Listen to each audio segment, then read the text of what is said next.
લો એટલે આખું બેડ ખાલી કરી દો. જય શ્રી કૃષ્ણ.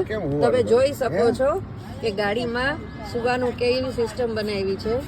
જો લાંબી જર્ની છે એટલે સૂતા સૂતા આરામથી અમે પ્રયાગ પહોંચી જશું. એમ કે પ્રયાગની કુંભ યાત્રાની અમે લોકો પહોંચી જશું. આ ક્રેટા ગાડી છે. ક્રેટા ગાડીમાં જ આ બધી આખું સિસ્ટમેટિક કર્યું છે કે 2 જણા આરામથી સૂઈ શકશે. લોંગ જર્ની હોય અને સિનિયર સિટીઝન હોય તો એમના માટે થઈને આ બધી વ્યવસ્થા કરી છે. તમે જોઈ શકો છો.